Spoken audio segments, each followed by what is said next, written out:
Megalodon, जिसका मतलब है मेगा टूथ या फिर बिग टूथ, एक मेगा शार्क्स की प्रजाति है जो कि आज से करीब 2 करोड़ साल पहले समुद्र पे राज किया करता था।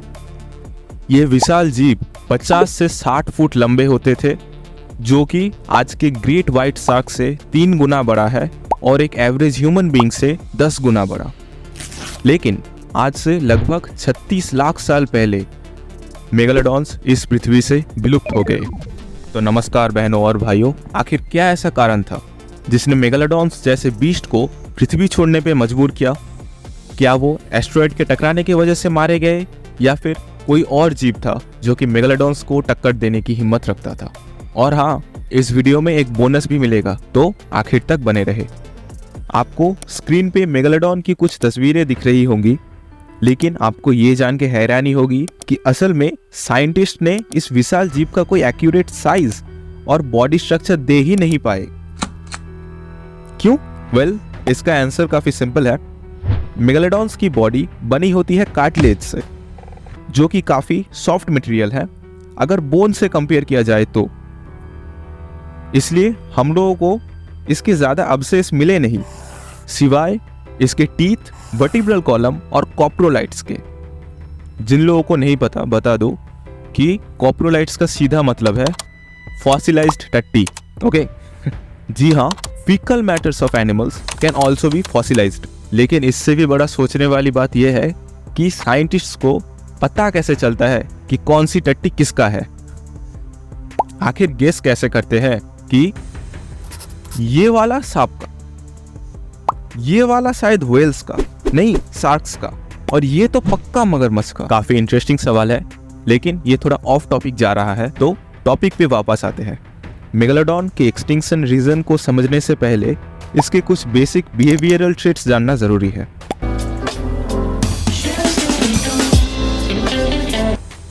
सो megalodon had a cosmopolitan distribution, यानी ये शार्क्स लगभग सभी समुद्र में मिलते थे एक्सेप्ट पोल्स। लेकिन ये मछली ज्यादा गहरे पानी में जाना पसंद नहीं करती और इनको पसंद था warm waters rather than cold waters. जैसा कि आपको पता है, मेगालोडॉन की शरीर बहुत बड़ा था, तो नेचुरली इनको भूख भी बहुत लगता होगा। इन्हें डेली ऑलमोस्ट 1200 किलो खाना जरूरत पड़ता। You heard it right, 1200 kilo per day. और इनके ज्यादातर शिकार थे seals, dolphins, other sharks and whales. एक और शॉकिंग फैक्ट, इनके टीथ 15 से 20 सेंटीमीटर तक लंबे होते थे, जो कि एक केले का साइज का होता था। अभी तक इनके जो सबसे लंबे दांत मिले हैं वो एक टीवी रिमोट के साइज का है। Can you imagine it? And guess what, megalodon के कितने ऐसे दांत थे? 100, 150, 200, 250? नहीं, 270 से भी ज्यादा। और हाँ, ये लोग अपने मुंह को अप टू 2 मीटर्स या फिर 6.6 फीट तक खोल सकते थे, और एक एवरेज ह्यूमन का हाइट होता है 6 फीट, तो अंदाजा लगा लो भाई। अब आते हैं पॉइंट नंबर 3 पे, लेकिन उससे पहले if you are enjoying the video please feel free to like and subscribe the channel, thank you. उस वक्त द ग्रेट व्हाइट शार्क्स और मेगालोडॉन खाने के लिए आपस में कम्पीट करते थे। जहां मेगालोडॉन्स थे हेवी और स्लो, उस तरफ ग्रेट व्हाइट शार्क्स थे स्मॉलर एंड एजाइल, यानी फुर्तीला। हाँ, ग्रेट व्हाइट शार्क्स मेगालोडॉन्स के सामने टिक नहीं पाते थे, लेकिन खाना ढूंढना और उनके शिकार में द ग्रेट व्हाइट शार्क्स ज्यादा माहिर थे। ओके, अब आते हैं मेन मुद्दे पे। भाई, ये विलुप्त कैसे हुए वो तो बता दे। आपको क्या लगता है, एस्टेरॉयड की वजह से? जी नहीं। तो असली रीजन क्या हो सकता है? Great white sharks. जी हाँ, वो शार्क्स जो कि मेगालोडॉन से खुद 3 गुना छोटे थे। मेगालोडॉन्स जैसे विशाल जीव का एक बहुत ही बड़ा डिसएडवांटेज था, दे वर क्लमजी। ये अपना शिकार तो ढूंढ लेते थे, लेकिन समुद्र के दूसरे शिकारी जैसे द ग्रेट व्हाइट्स इनको चूना लगा के शिकार चुरा लेते थे, और ऐसे मेगालोडॉन्स को खाने की समस्या होने लगी।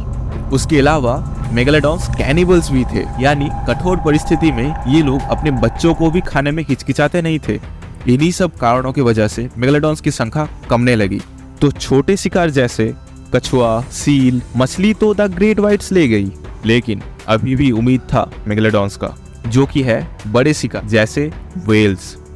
हाँ, ग्रेट व्हाइट्स अकेले में जितने भी गुंडे बन ले, लेकिन वेल्स के सामने इनकी नहीं चलती। लेकिन इस वक्त नेचर ने पासा पलट दिया।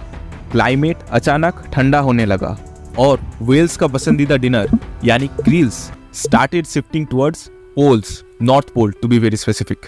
और क्या, वेल्स भी ठंडा होने निकल पड़े पोल्स की तरफ। Anyways, climate and whales both got cooler now, मगर मेगालोडॉन्स को पसंद था वार्म क्लाइमेट और वो एनवायरनमेंट के साथ अडेप्ट नहीं कर पाए। Ultimately there was a food shortage. Megalodon ठंडे पानी में जाएगी नहीं, इनके पसंदीदा वार्म क्लाइमेट में इनको खाना नहीं मिल रहा thanks to the great white sharks.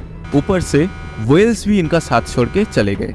उसके ऊपर से बेबी मेगालोडॉन्स को बड़े मेगालोडॉन्स और अदर शार्क्स आके खा लेते।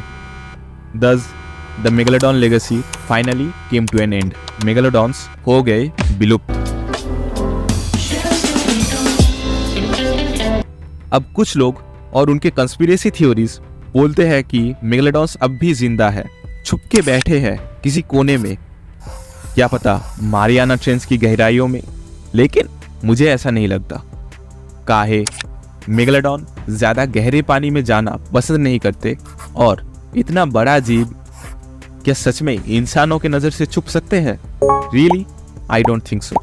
और इसके अलावा हम लोगों को रिसेंटली कोई भी वेल्स पे इनका बाइट मार्क्स नहीं दिखे, तो क्या मेगालोडॉन्स अब शाकाहारी बन गए?